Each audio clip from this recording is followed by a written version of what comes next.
It's good to brew, baby. What is up, YouTube? It's your boy Millsy, back with Hometown Commander, back for another episode of Millsy Brews, the show where I take my first shot of the commander in front of us on my quest to brew the magic world. You know the motto, baby. It's ABB, always be brewing it. That's what we're back to do today. The deck list is going to be down in the description for you below. As well as I'd really appreciate it if you could interact with the video, like, comment, subscribe. Consider checking out the links in the description. I'd appreciate it. But today, we're continuing to rock through this week, finishing up Final Fantasy content before we start Edge of Eternities. And today we're taking a look at Emet Selch Unsundered. A 3-mana Dimir commander, 2/4 with vigilance that says whenever he enters or attacks, we're going to draw a card and pitch a card. At the beginning of our upkeep, if there's 14 or more cards in our graveyard, we get to flip Emet Selch into Hades, Sorcerer of Eld. A big 6/6 with vigilance with a pretty powerful line of text. During our turn, we can just play cards from our graveyard. That's pretty cool, and is going to really help us take advantage of the fact that we could fill up our own graveyard. And then the bottom ability, though, does something we do need to keep in mind. If a card or token will be put into our graveyard from anywhere, we exile it instead. So we want to get our graveyard full, but then when Hades comes out, if we keep trying to fill our graveyard, we're going to lose it, which is a good thing to remember, and it's going to give you some checks and balances on, I think, how good Hades as the backside is. So what are we going to do? Well, we're going to mill ourselves. I think is pretty obvious. Fill up our graveyard, try to get Emmett to flip over, and then have just a beautiful stack of cards for Hades to cast and use out of our graveyard and just hopefully take over the table.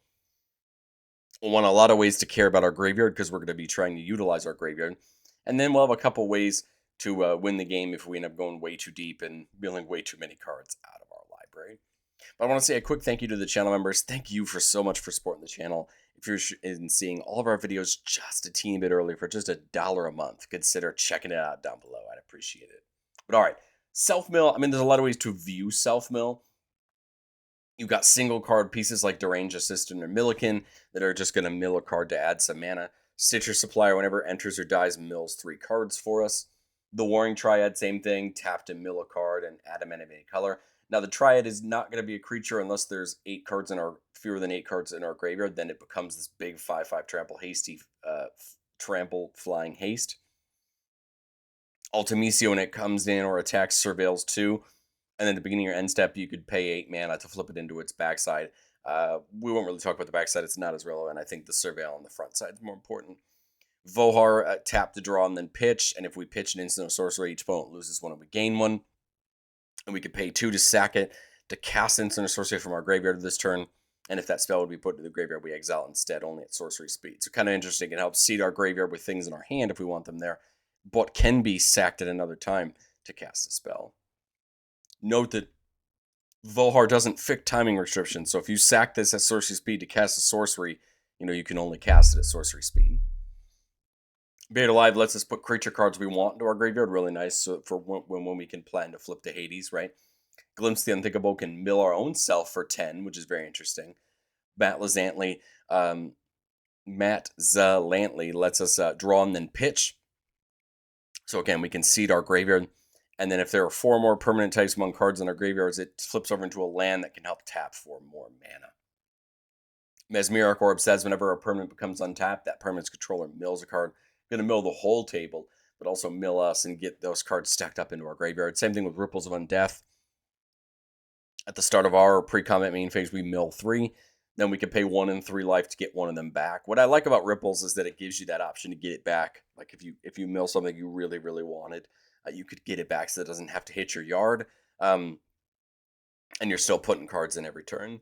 And then River Churn Monument kind of gets to work the best of both angles. For 1, you could tap it and have any number of players each mill 2 cards. I mean, it makes no sense for you not to mill your opponents, because then eventually you can dump the River Churn Monument for 4 mana to have any number of target players each mill cards equal to the number of cards in their graveyard. You can only do it once, and you want to wait as long as possible to make sure that you mill the most cards and maybe even mill your opponents out. But it's nice because it can also help us dump things into our graveyard as well. We want to pay off cards being in the graveyard because we're going to have a ton of them in there. We have the Emet Selch from the Commander set. Anything we cast from our graveyard costs 2 less to cast. Well, that makes sense with Hades, right? Making things a little bit cheaper. And whenever one of our opponents lose life, we can cast target instant or sorcery from our graveyard. And if that spell would be put back into the graveyard. It gets exiled instead. You can only do that once. But it's nice that this Emmet kind of helps us reduce what we want to do. Fandaniel's an interesting card. I kind of go back and forth on it. When you cast an instant sorcery, you surveil one's not bad. This is at the beginning of your end step, each opponent has to sacrifice a non-token creature of their choice. Each opponent who doesn't loses 2 for each instant sorcery in our graveyard. Like, the top end of this seems beautiful, having our opponent lose 8, 10 life a turn if they can't sack a creature, but I kind of wonder if it's worth the 5 mana, but I think it's worth trying to buy into it. Likeness Looter can tap to draw and then pitch, but for also X, it can become a copy of a creature card in our graveyard with mana value X. It has flying in this ability, which is a really fun ability. And another reason to want to dump things in your graveyard, because we have these cards like Looter that can become copies of them. Near Deep says whenever it becomes tapped, target creature mills cards equal to its power. Again, not a bad way to mill ourselves. And then whenever we cast a spell from our graveyard or activate the ability of a card in our graveyard, we get to draw a card and make Near Deep bigger. So kind of an interesting one that can start growing over the course of turns. A classic card when it comes to milling in graveyards is Sir Conrad. Whenever another creature dies, whenever a creature is put into a graveyard from anywhere other than the battlefield, or a creature card leaves our graveyard, it deals 1 damage to each opponent and then has a mill on it for 2 mana. Conrad's just great at what it does, doling out that damage over the course of turns, right, as we do what we want to do, and hopefully stuff's, kind of starts softening up our opponents.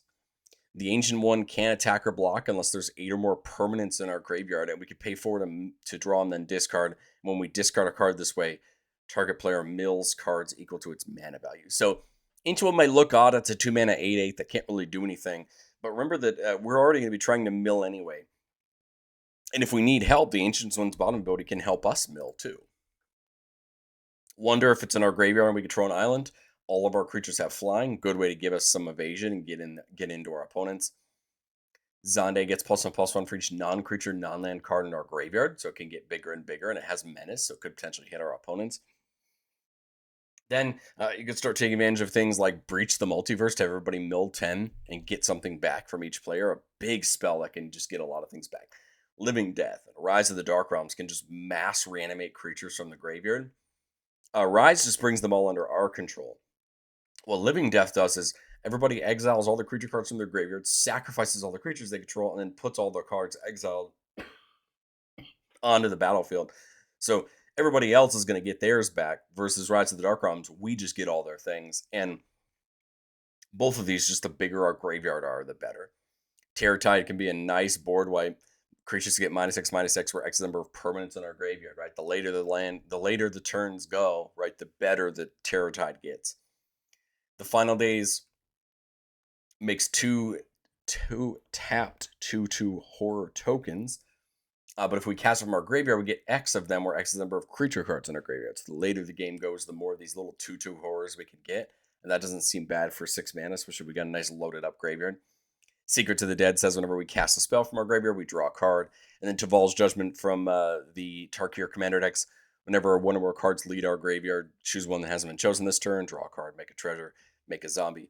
Again, when we cast a spell from our graveyard, that card's going to leave our graveyard. So Taval's Judgment should be able to trigger a good amount, right? Getting us those things every turn. And then just in case, we want to have ways to either hit the reset button or have a game plan in case we dig too deep. If the mill pieces stay out too long, mill too many cards. And there's 2 approaches to this. Perpetual Timepiece can be exiled to just put our entire graveyard, if we want, back into our library, which is always an option. Or we can use things like Jace or Lab Maniac that basically say if we would draw a card while our library has no cards in it, we win the game instead. So it kind of forces us to not have to face that doom of trying to draw when there's no cards in our library and losing the game. And Jace can help us get there if we need to. He can also help us mill some cards as well. But this is just a way to say, hey, if I end up going too deep, at least I have an answer to going too deep. But I've said it before on the show, and I'll say it again. No deck's ever complete. This is my first pass at Emet Selch. And I think going into testing, I'd want to make sure, do I have enough ways to get things back from the graveyard without relying on Hades? I think we do have a good amount of recursion, but we can look at things like Dread Return, which can help us do that. We can also flash it back by sacrificing some creatures to get something back. Consuming Aberration is a creature I like. Power top is equal to the number of cards in our opponent's graveyards. Whenever we cast a spell, each opponent reveals from the top until they hit a land and put those cards in their graveyards, so just growing their graveyards. It's kind of helps if we want to try to mill our opponents too at the same time and hurt them. And then Rona is just another way to draw and pitch, filling our graveyard. I love the Dimir Horror style of deck that got me popular in Baldur's Gate, and I think Aberration's a good type of card for this deck. I feel like sometimes you need to start somewhere and kind of start testing and see where your deck needs to run, and I think Aberration could be an example of a creature that comes in up that vein. But let's get into our playtest, what we love to do on the channel. Remember, the goal of our playtest is not to find Magical Christmas Land. It's not just to show off all our best plays, but it's to get in some gameplay scenarios and kind of understand what do we look for and how are we going to set up our board state. Here we've got a 3-laner with Soul Ring. We got Reanimate, Ripples, and Feed the Swarm. I like it. We got Removal, we got Recursion, we got Self-Mill. We've got decent stuff. I think one of the biggest questions you have to ask yourself with specifically with this mill game plan is how long do you wait to get Hades out? Because remember, when Hades is out, if we go to mill anything, it gets exiled. And I think it can be particularly brutal. Sorry, we got to do the Ripples mill. I can pay 1 to get Arcane Signet back, which I don't mind doing.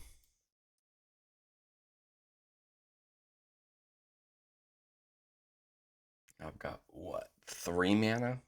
Could glimpse ourselves and just go super deep. Pretty much run our way into Emet Selch. I think I'll do that.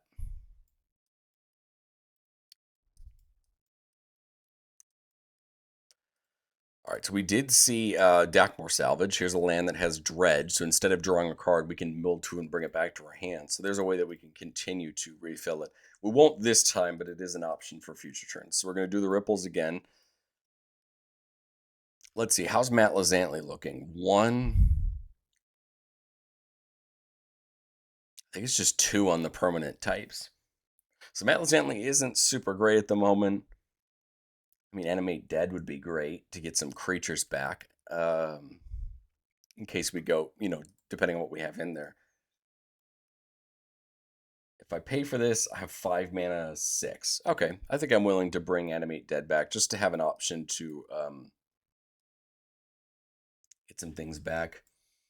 So I like the Somnophage. We'll start with its adventure, milling 4. So now we have Emmet online. Right, I got 4 mana left. We can get the Somnophage in. I love the idea of Nerdiv.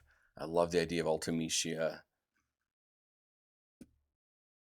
Kind of thinking about just animating dead Nerdiv just to get it down and start the process of having some value there. I think we only have 1 creature in our graveyard for Somnophage, but it'll grow over the course of time here. So now Emmet's online. I guess by the same token, we could have played Emmet and flipped him next turn. But again, I kind of want to be careful when we deploy Emmet, because again, like I said, once we flip him, Hades is going to actually start exiling a decent amount of things. We see Kiora.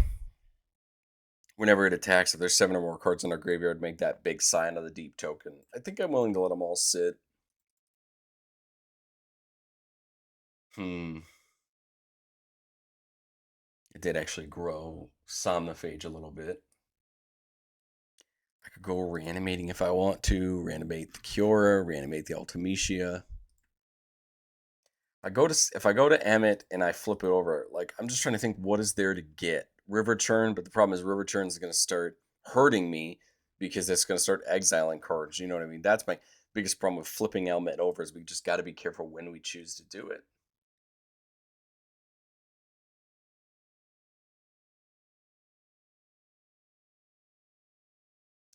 Do we hold up something like Drawn to the Lock? You know what I mean? Let's just have Narrative attack and see what happens. Mill 2. And then we can start growing it. Like if it dies right in it inanimate dead, just go back to the graveyard, right? Because we'll just play the kitten and pass on. It feels awkward not to do anything, but again, like I said, I'm trying to figure out where's my position point. Like I love having Jace here, but I just don't know if I'm milling enough. There's the Living Death, so that could get a bunch of creatures back, but I think I'm willing to just keep them there. And I feel like we're kind of running out of time. I feel like I kind of gotta do something here. So when Emmett comes in, we're gonna draw and then pitch. I'll pitch a Feed the Swarm, I guess. Okay, next turn we're gonna flip over Emmett.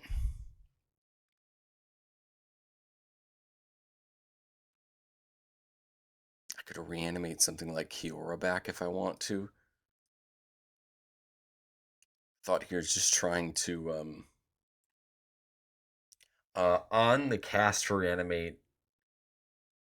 I guess I'll blink Emmett, draw pitch. Kiora comes in, draw 2 pitch 2. There's the breach. Again, the only problem with the breach is if I go try to breach while Hades is on its backside, I'm gonna lose the 10 cards I mill, right? Oh, but I can blink Hades with the kitten, right? I can blink Hades with the kitten, in response to the breach going off, right? Which goes back to Emmett and lets me mill. I guess that's always an option. I didn't even think about that until now. Because now, right, we go to our turn, beginning of our upkeep, Emmett flips over, right? Draw for turn, Ripples goes off, and unfortunately these 3 are just gone, right? Because of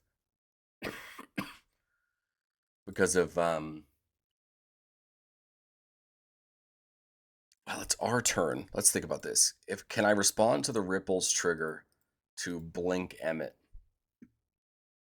Because I can play instants, right? Out of my graveyard. That's like I'm just trying to think of how do I save. I guess I go for something like Entomb, flip Emmett back over with Splicer Kitten because I blink it. Draw a discard, discard the wonder, so now everything has graveyard. Now everything has flying. And then truthfully, I don't even know what I'd put in my graveyard. Van Daniel's fine. Conrad's fine. We could go for something like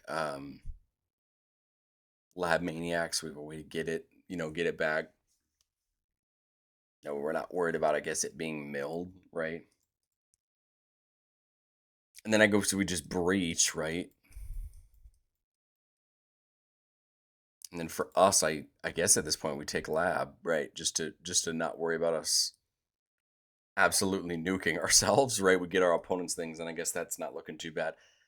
This is one of those things why I think testing is really important to kind of work you through your lines in your head and understand like what you're looking at, because I think it'd be really easy to get Hades out and then you're just milling and just nuking your things into exile, right? So it's important to kind of have that in the back of your brain. Here on playtest number 2, keeping a 2-lander with the Dimir Signet. So only 3 mana for Emmett, but we can get better. We can draw. Vohar, remember, can draw and discard. There's the Final Days, and then Entomb, getting something of our choice into our graveyard. So we've got some options depending on what we draw. I kind of like the idea of getting the Water Crystal in here, making all of our spells a little bit cheaper. So now Emmett's just 2. We could go Vohar plus Emmett. Emmett comes in, draw. I guess pitch the Final Days, right? Because we really want to cast it out of our graveyard anyway. Now, 5 mana. Love Zandy. Zandy's going to get better as time goes on. The False Judgment, or we could just entomb something into the graveyard. I mean, we have the Victimized, so if we can get certain creatures in our graveyard, it could be really good for us, right, to reanimate back. I mean, if I do this, what's the strictly best creature option in my deck? Right? That's, I guess, the next question. I mean, I like Conrad.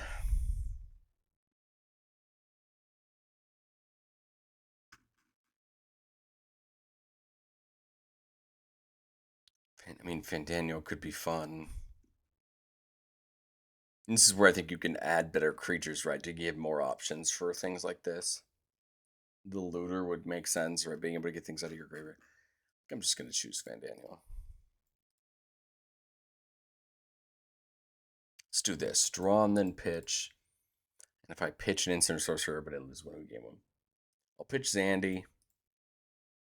Now we got the Victimize, right? Been good there. Still good on the graveyard, so Emmet isn't going anywhere just quite yet. 6 mana. Thought there's the Ancient One. Discard. Ooh, Secrets is great for when we eventually start casting out of our graveyard. We're doing pretty good so far. I've got the Victimize now open to get Fandaniel and Zandy back, which are creatures I think are just going to help us grow.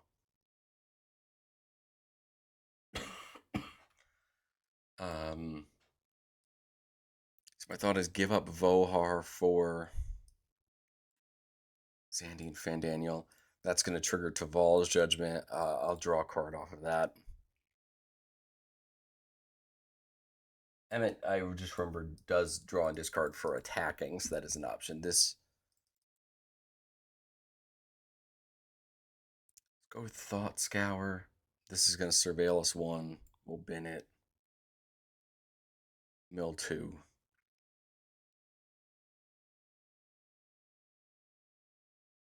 And then this is what? More permanents, which I think we're off. 1, 2, only 3 permanents. This would go off his turn. Zandy's, I think, up a couple here from the spells. Emmet could attack and draw a discard, right? I think at this point we're just trying to grow up, right? Grow the value up for him, I don't mind the board state. It's not as great as I think it could be, but it goes to show you, how we're going to be digging through this process and trying to set up things in our graveyard. And I think we still unfortunately need a couple turns there. Let's do one more here. Keep it a 3-lander with Windfall. Source says that every player is going to pitch their hand and then draw cards equal to the greatest number of cards discarded this way. Here's the Ancient One and the Vohar, and then Deadly Rollick. Kind of interesting. If we could Windfall early, right? We have a hot chance of getting a bunch of value. Ledger Shredder could be fun, conniving, getting us the value. So if I Windfall right now, it's at least 5, right? It could be more, right? Depending on what people have.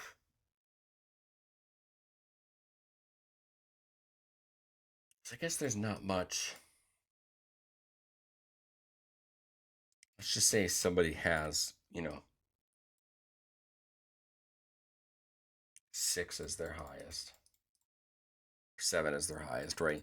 There at least we're starting to fill up the graveyard, get us access to some more mana.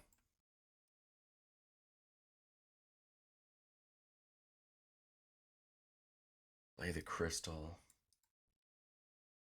Emet Selch. Plus the assistant. Ledger Shredder connives. Pitch away the Milliken to put a counter on it, right? Just trying to get it growing. Emet Selch would have a draw discard I missed. Win the deluge away, I guess. And as we come back to our next turn, 6 mana. Right, we're getting our way towards being able to flip out of mill a card there to add a colorless. That's 7 mana. Oh, it's like Emmet plus Taval's Judgment, connive, draw a card, pitch a card, put a counter, and just trying to again fill the graveyard so we could flip over to the backside. The only thing I worry about is again, once Hades flips over, right? How are we going to stop it from just nuking our library every time we mill? I mean, we could always breach from here. The best creature in my graveyard right now is the ancient one, but maybe we hit something different, and then try to take advantage of being in the head. I guess that way. Um, I don't know. I think to be honest, I think there's still a little bit left to do on this one, figuring out your graveyard payoffs and all that. But I think that's the goal, right? Is to take a first shot so you have somewhere to grow from, somewhere to iterate from, and to make the deck better. But I'd love to know, what do you think of Emet Selch down in the comment section below? Are you playing it? What pieces are you playing that I'm missing? And I will catch you all in the next one.